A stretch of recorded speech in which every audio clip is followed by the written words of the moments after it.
We at Voice of San Diego want to take a minute to thank all of you who gave during our spring fundraising campaign. It is a scary time right now, we know, for a lot of businesses, and that includes our brothers and sisters in the news industry, newspapers everywhere, magazines that are struggling. So we weren't sure how a campaign to ask for support would work out, and we were overwhelmed with not only the resources that were donated, but the encouraging notes that came in as well that really provided a lot of energy to our staff.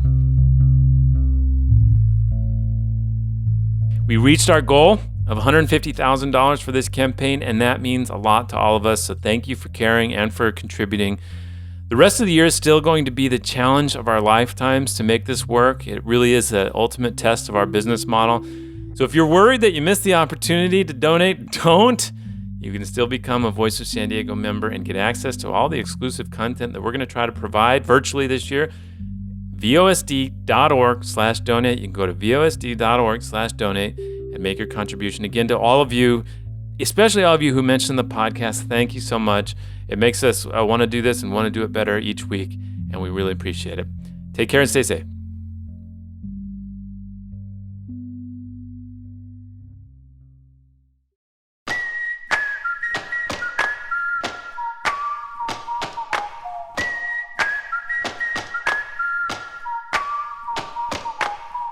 Welcome to the Voice of San Diego podcast in partnership with News Radio 600 Kogo. I am Scott Lewis, the CEO and editor-in-chief at Voice of San Diego. I'm joined this week by managing editor Sarah Libby. Hello, Sarah. Hello. Andrew Keats is off these next couple days. Sarah, logistics, totally normal. Nothing weird, right? Yeah, it's super chill and easy to record a podcast. Everything is just this weird challenge, things I didn't predict before. This week I was doing the new Voice of San Diego at Home live stream on Wednesday, and going well. Best one yet. Things got live. Things got live. I was doing the best show yet. I was on. I had good energy. Know what I was saying. Everything was. All the clicks were working.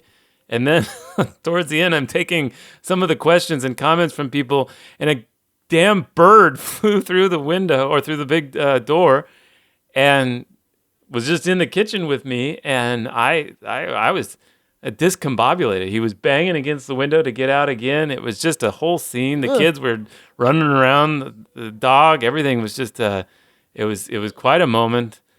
Sounds violent. It was not good. I had to kill the stream and go and save the bird and put him in a bowl. Did not kill the bird. Saved the bird. Bird flew away. But the live stream had a definitely memorable moment. Impossible without the COVID-19.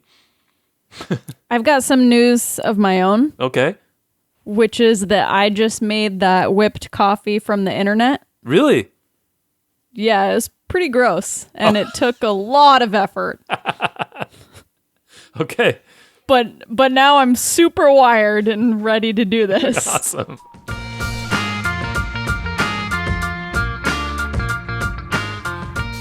All right, we have a great show this week. We are going to talk about several important things. This was the first week for me that it felt like we were turning a corner, or some things clouds were starting to part. Whatever metaphor you want to use, felt better, and that has to do with the curve. Have you ever heard so much about a curve in your life? Any curve? Not just curves, but like this whole new lexicon that we're pretending we always knew. Like, yeah, social distancing and flattening the curve, as if those were things we ever said, ever. Never. Right. The curve is flattening. And so now there's a lot of chatter about when we can go back to normal, but what is even normal? And that brings up testing. It's one of the core principles of Governor Gavin Newsom's outline. He had 6 principles of things he would be looking at, criteria, in order to reopen the economy. And at the top is the concept of widespread testing and then isolating of individuals who you identify who have it and then taking care of them. And that's the key. But where are the damn tests? Because as our Will Huntsberry found out this week, there aren't very many of them being administered in San Diego. And we'll talk about how working from home has helped the environment and what it could mean for the region's environmental plans. Finally, we're going to talk about the budget. Mayor Kevin Faulconer. So remember last week we talked about the budget he was going to release, the draft. He did that, and it's brutal, but maybe it's not as bad as it could be. We're going to talk to independent budget analyst Andrea Tevlin about what you should look for if you're trying to understand that document. She's the independent budget analyst, kind of works for the city council as they try to crunch all these numbers and then review it. They have a couple months to review it and make their decision, which he will just disregard.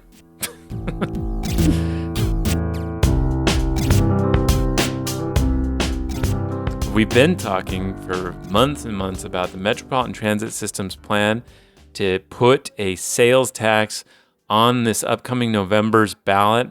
It was a big part of, Georgette Gomez's political career. Later was a big part of Nathan Fletcher's political career. Ain't gonna happen. It's done. It is done today. Nathan Fletcher announced that after their meeting Thursday, it's today, that after MTS's board meeting, they decided to put it on hold. It was just a little bit of an awkward time to be asking for a tax increase on sales, the most regressive possible tax.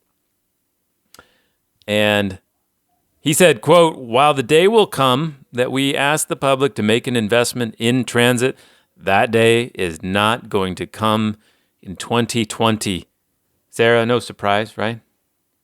No, I think this was just really making it official, and it just goes to this awkward situation we're in which we need the government to be kind of bailing out individuals and businesses more than ever. At the same time, the government is just as impacted, if not more so, than anyone else by the situation that we're in. Yeah, the government has a major investment in the community. It takes, obviously, extracts part of, the economy, but then reinvests that. And so these broad cuts from every government agency, maybe except for the federal government, are going to have their own impact on the community. And this was just one example of even the supporters of the tax increase, the most ardent supporters were like, yeah, we're not going to do that. So I think it brings up the question about what's going to happen to that proposal to raise property taxes for housing and affordable housing. Seems like it's got to be in a similar place. Yeah. Certainly both of them couldn't have survived, but it's entirely possible that neither of them will actually be on the ballot. We haven't heard. That's the city council's decision about whether to put that on the ballot. We'll see if they go forward.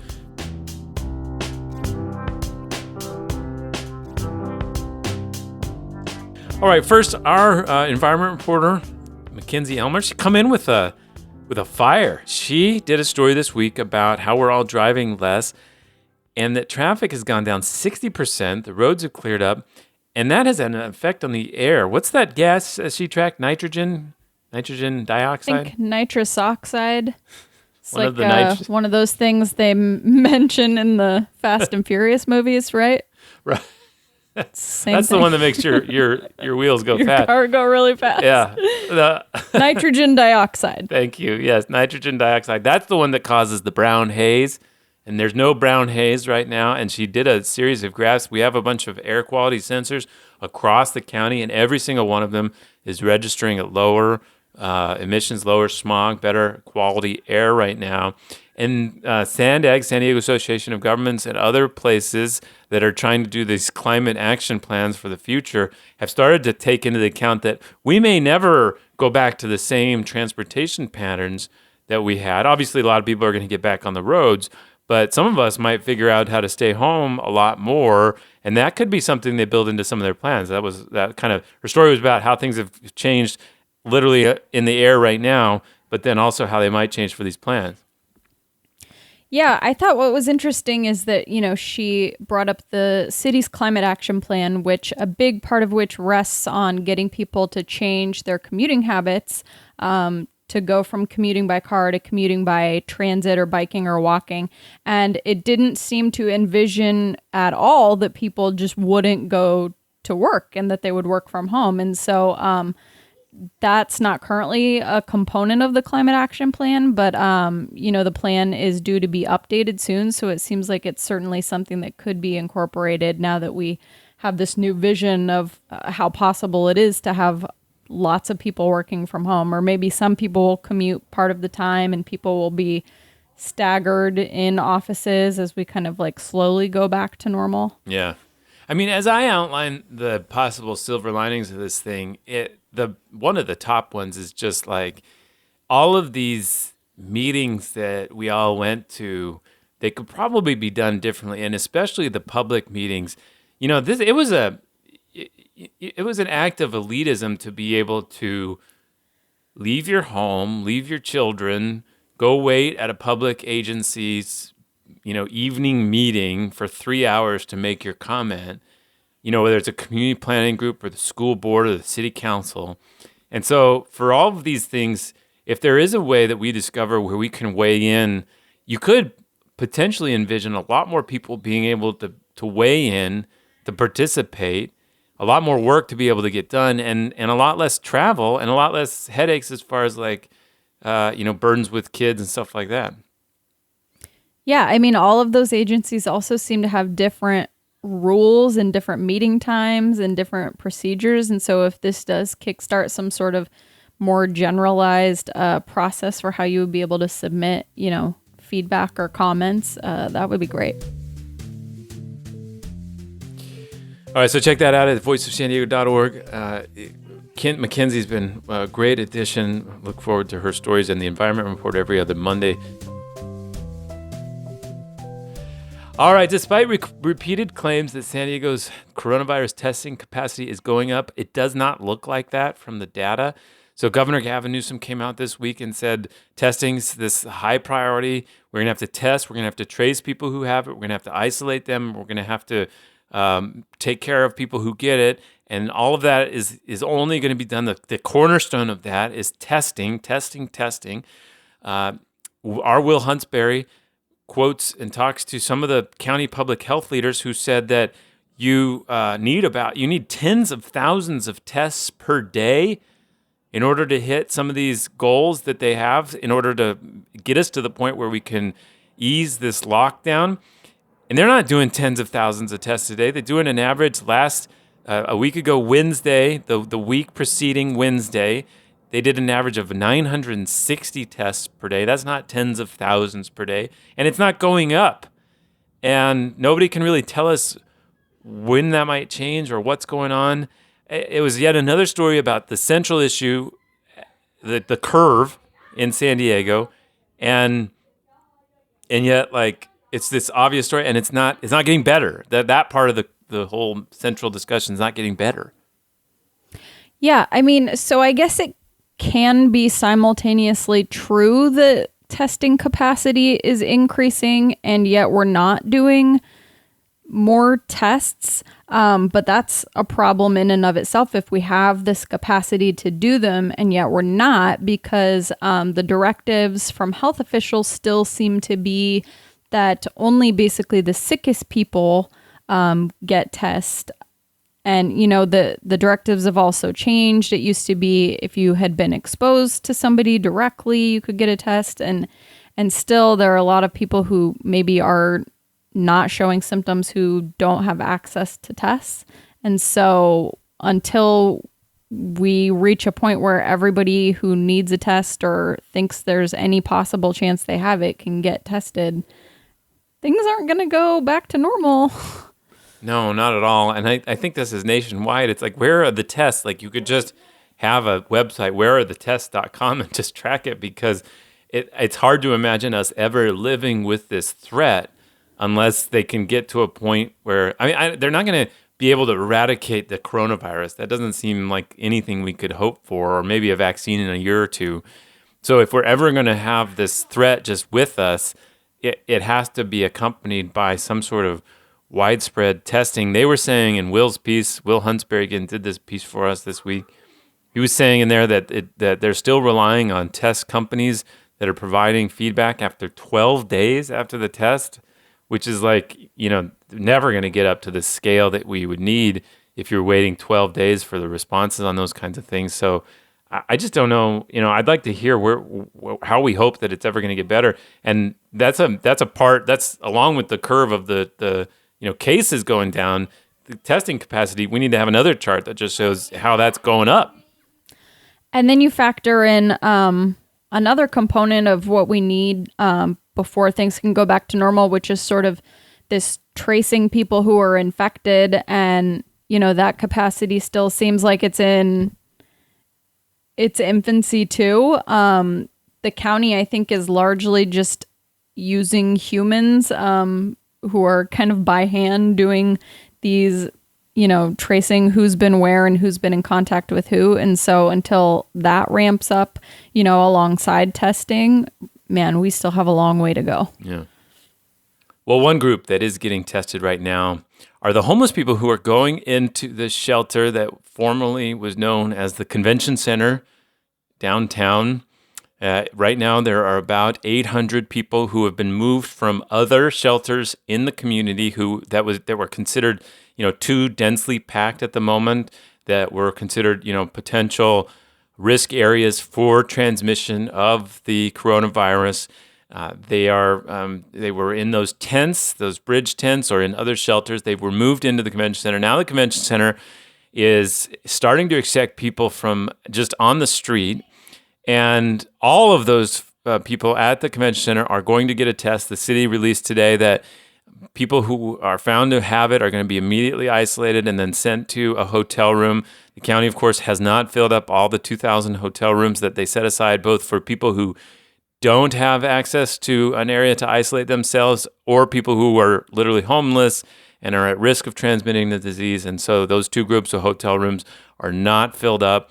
The convention center, those being filled up, like we said, with people, brings up a lot of questions about what happens to them over the next few months. But we do know that the city, based on an investigation this week and analysis of the data from Lisa Halverstadt, she found that there's been not much of a decline, if any, in the enforcement, the citations giving out for encroachment and for illegal lodging, the two sort of typical citations that homeless people get on the street. Those have continued even with what's happening. And the police department says they're trying to respond to still the complaints that neighborhoods are sending in, and B, fear that they're spreading some of the disease. And so that's caused immediately some controversy. People saying like this is not the time to be citing some of them, and then other people who say, well, we need to get them into the convention center. What did you take away from the piece? So one thing that I think it was important Lisa pointed out was that what the city's doing appears to conflict not just with CDC guidance about disrupting homeless camps during this time because of the potential, if they're being pushed from place to place, they're obviously at risk of spreading the virus, but also seems to conflict with guidance from the city council that sort of urged the mayor to ease up on this type of enforcement. And the mayor's office has sort of justified continuing enforcement by saying they don't think the CDC guidance necessarily applies to San Diego because we don't any longer have these big, large-scale encampments that other cities have. And they believed that the guidance was referring to those big, tent cities that we no longer have. But Lisa actually followed up with the CDC to see if that was their understanding of the guidance. And the CDC said, no, any sort of enforcement, large or small, we are recommending against at this time. Yeah, the mayor's office is saying, like, this isn't Skid Row, like in L.A., where people were said, like, you're in this big encampment that is essentially your village, so we shouldn't, the CDC, in their eyes, were saying, like, don't disrupt that because we need them just to stay put there. And so we pushed, and Lisa pushed the CDC to respond directly, and it seemed like they were saying, no, we just want people to stay put wherever they're at. And then the point on the city council too, they said, we asked her to look into parking right now. Parking, there's basically no parking enforcement, no meter checks. The 72-hour thing about being on the street, that's gone. Except if you park in front of somebody's literal driveway, they're not going to mess with you. But they did go after. We found just in 1 week 3 people who were sleeping in their cars, even though the city council had said, leave those folks alone, or try to figure that out. And yeah, I think it seems like the mayor's office is desperately trying to avoid a situation where it gets hit again for letting a disease spread wildly in the homeless community. But also, there's people's civil liberties. They cannot be there. They cannot be confined. They have habeas corpus or whatever it's called. They're the right to their bodies right now. So it's a tough balance. But yeah, it was an interesting story, right? I mean, it had she went out. I think she went out at like 5 a.m. or 6 a.m. on that Friday when it was just pouring rain. And there's police out there working, some of the folks that found shelter underneath the awning at the Central Library. And now there's a fence there keeping people from going there. Yeah.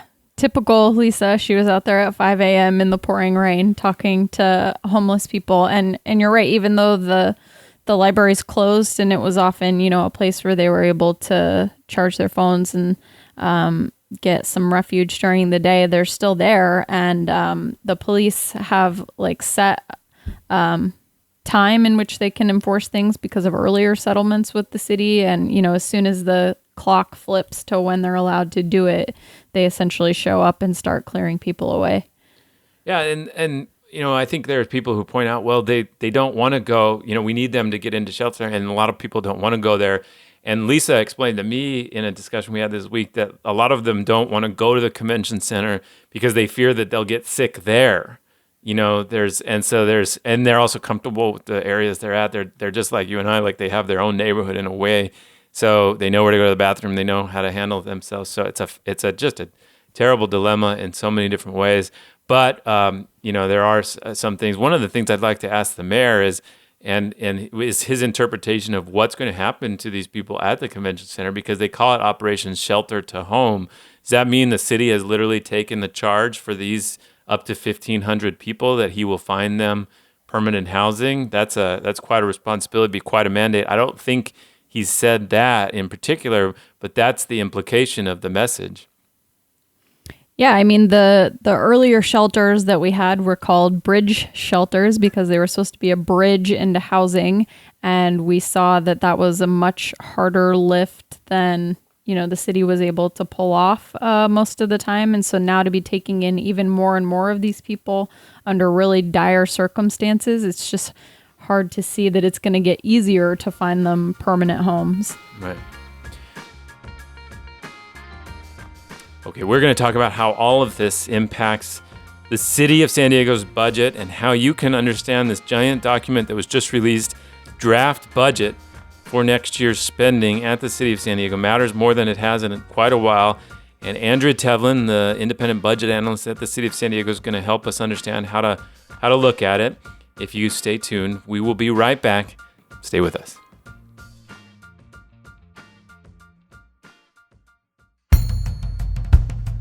Hey y'all, I'm Will Huntsberry. I'm an education reporter and one of the hosts of a show called Good Schools for All.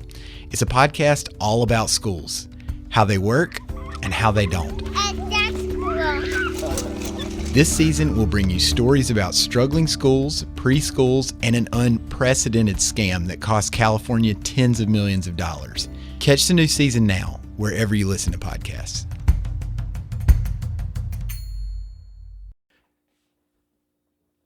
Okay, we talked last week about just how big of a deal this budget cycle was going to be. Not only the new budget that the mayor was proposing, but also the modification of last year's plan for how the city of San Diego would spend some money.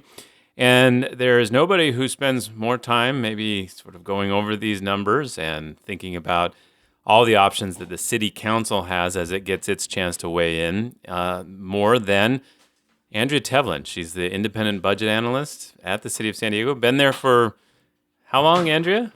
14 and a half years. Well, good. Well, thank you for joining. I wanted to get the smartest person on the phone I could to go over all the different decisions everybody has to make now, and I appreciate you taking the time.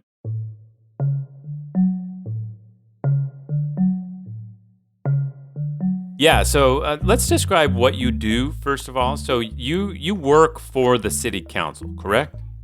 Exclusively for the city council and the public, just not the mayor. Right. So the mayor proposes a budget. Now your job is to read that. Your team reads that. You come out, you provide reports. So you and I have been through a bunch of different cycles. I remember the doldrums of the time when you started in 2006 and some of those difficult budget years with the pension situation. I remember talking with you after the Great Recession and during it, and as we made all those difficult decisions. Where do you put this in framing it as far as the challenge that the city is going to face? This would be top of the chart, absolutely, because of the uncertainty and the nature of this event that's going on. It's nothing like even $100 million deficit where we had to cut, and it's just different. There's so much more uncertainty and more components to when our business is going to get back, when will people even show up at a convention center. So many more components of this than there were in 2008 when we had to make, I think it was about $180 million in cuts. So what can change? What can the public do now that the budget has come out? The mayor has shown that, he has a kind of unilateral power really to kind of enforce a budget that he wants to see there. Even if the council chooses to do another budget, he can use his veto power and others to just put it through. What can the public influence at this point? Well, the council does have final budget authority, and depending on their priorities versus perhaps some of the mayors, they can make those changes as they have done in the past. But they can do things. They can do things that maybe gets to some of their priorities that were cut back. Maybe they want to restore some of those cuts, but they'll have to do trades for that. So we'll be looking for their memos and the kind of feedback we get at council, and that will make a big difference at the hearings. And then it will just have to be massaging everything that we can as well. There aren't a lot of options. We don't want to go deeper in our reserves. We haven't touched those reserves, and I think you remember our reserves was 3% in 2006 when I got here, and it's now 15.5. And it won't hurt us to take this $54 million out of there, because it just makes all the sense in the world, because that's what an emergency reserve is for. And this is what many cities are going to have to do. So just to clarify, the mayor is proposing to use $54 million from the reserve. And what you're saying is that's what it's for. What does that take the reserve to? Do you know? Well, it's 205 now, so that's about 150, and we can rebuild up our reserves over time. It'll be slow, but the rating agencies, the staff has talked to them, and obviously they know the seriousness of this. And if there was any reason to do it, it would be this.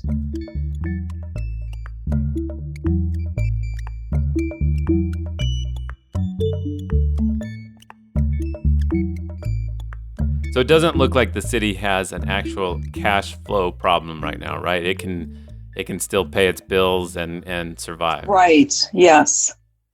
When you've looked at just briefly what you've been able to see, do you see any areas that are going to be a real tight, tough discussion? Well, it's absolutely the service reductions for the departments. And it's, opening up libraries and then closing down some of the hours, closing down rec center hours. Those arts libraries. So those are going to be the really tough ones, I think. I think there might be quite a bit of discussion about homelessness, and, he's increasing some funding for Clean San Diego. They'll probably be talking about that, and, how is that crucial, or, do we need to add $1 million right now for that? That's an interesting point. So that was the program he started to be able to respond to graffiti calls, a lot of the 2-1 or the Get It Done app responses. Yes, I think it started out about 2.5 million or 3 million a couple of years ago, and has really grown. And so there wasn't. We wondered if there might be some cuts there. There's also, like you said, we talked about the the cuts to libraries that he proposes, the cuts to rec centers, the cuts to some of the. There was a couple of others I didn't quite understand. So you mentioned, I saw them say graffiti abatement was getting cut back, but I also saw the increase in Clean San Diego. So how does that get separated out? Do you know how that works out? No, I don't. We'll be definitely looking into that. But, the question is, do we add now to service levels and then have to cut maybe an employee's job? Those are the questions. Yeah. As your staff goes through this, anything that you want the public to know as they try to, digest the document, try to understand where things are, anything that, how you look at a document like this that you think people should understand and follow? Yes, I just really want to have the public know that is such a critical part of the budget process. We really need to have people participate. It's so critical. That's what we look for in the budget. Aside from what are council's priorities, we look at the community priorities and what are we seeing and hearing, and and taking our direction from the council, but also from the public. Especially if we see something like libraries closing, like what the mayor did in 2008. He recommended closing like 12 libraries, and that didn't fly at all, no matter how bad of the problem was, because there had been no communication with the community. But also just to call all your council members and call the mayor's staff, and really get your input in there so that they know what you're feeling about this. Maybe some people are fine with the libraries being fewer hours. Maybe that's not as serious as it was many years ago, but I kind of doubt it. But it's good to know what are the latest real priorities with the community.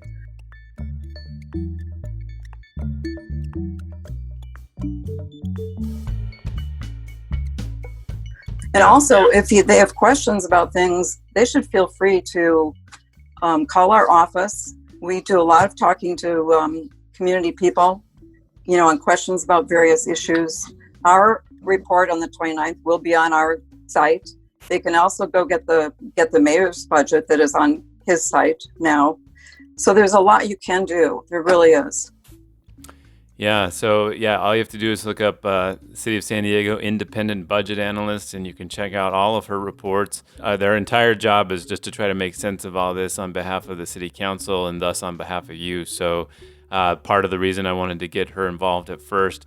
So big decisions coming forward, a lot of big changes proposed, and then a lot of potential problems either being kicked down the road or being dealt with right now. And so big time to be involved in the city. And, maybe this whole experience will allow us to more easily connect with the council without having to physically go down there. Maybe we'll learn some new tricks about that, about how to weigh in from afar. So that might be a silver lining here. Okay, Andrea Tevlin, she is the independent budget analyst for the City of San Diego. Thanks for taking the time. Thank you, Scott. Be well. You too.